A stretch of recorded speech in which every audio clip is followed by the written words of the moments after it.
We have become a society that has forgotten how to respect, honor, and cherish our mothers.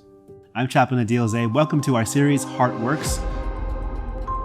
Today's session is going to be on reconnecting with the heart of your mother. This hadith is found in the Sunan of Nasa'i, and it is narrated by Muawiyah ibn Jahima about his father, Jahima, who goes to the Prophet ﷺ and says, I want to fight fi sabilillah.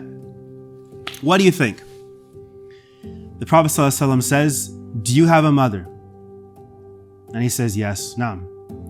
And he says, go to your mother, go serve your mother.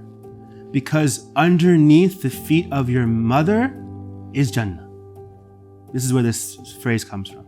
Imam Ahmad ibn Hanbal had a beautiful relationship with his mother. I mean, it was something very special. She used to take him for prayers in the morning for Fajr when it was really cold.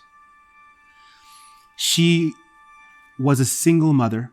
Her husband died at a very early age in their marriage and in Imam Ahmad's life. And so it was very difficult for her to financially keep up. They had a dukan, they had a store that was like an ongoing kind of income for them, but it was still very difficult for for Ahmad to work and be the head of the household and studies. It was very difficult.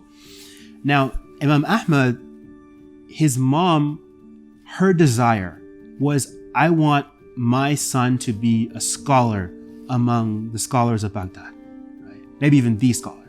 That's what she wanted. Her focus was, my son should become a scholar. And that's what she emphasized in his life. Now, Imam Ahmad was a great scholar of Quran. He was a great scholar of hadith, of Islamic jurisprudence, of theology, aqidah, and so forth, and just very, very, very, very powerful, very strong scholar.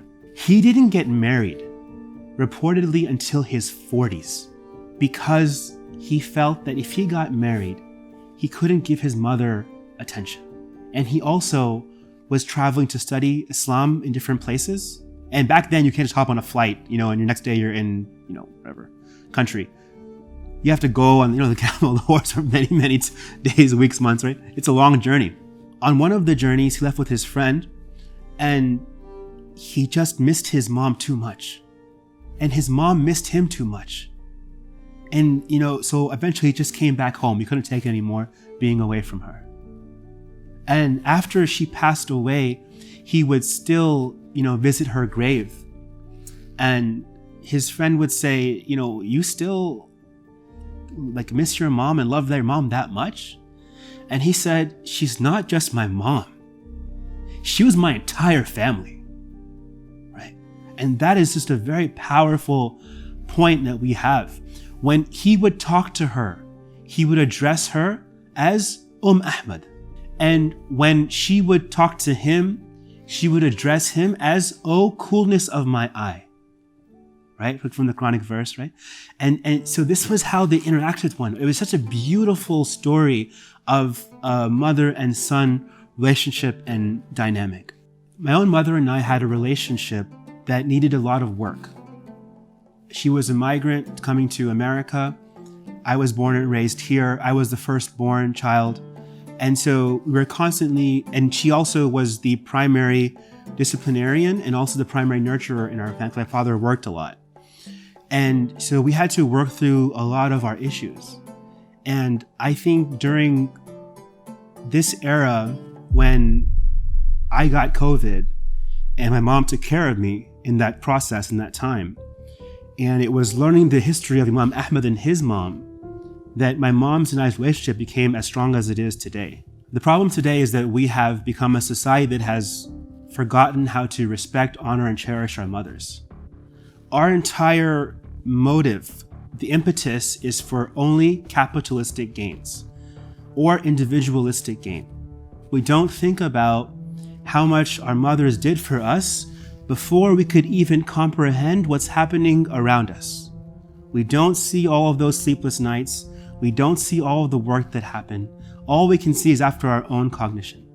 And we don't realize that we are all valuable and that we are going to be, if Allah wills, parents one day, either biological or chosen families, and we'll have our own mistakes and our children will correct us with their own critique as well. And we'll understand more what our parents were going through when we were there. In Sahih Muslim, on the authority of Abu Hurairah radiyallahu ta'ala anhu, one of the 3 forms of sadaqah jariyah, of an ongoing charity, is having a righteous child make dua for you. And you can read Quran for your family members, according to some of the scholars. If they haven't gone to Hajj or Umrah in their life, you can go to Hajj or Umrah on their behalf. So there are different ways that you can benefit and contribute to your family, whether they are moved on to Allah subhanahu wa ta'ala, and if they are still here in this life, then you can send a text message, you can call, send flowers, send gifts, spend time with them, teach them how to use electronics that they may not understand because it's a generational thing. And perhaps what's the best thing to do, if you want one action item, is to go to the 5 love languages quiz online by Dr. Gary Chapman, and just fill out that quiz, and then have your mother fill out that quiz.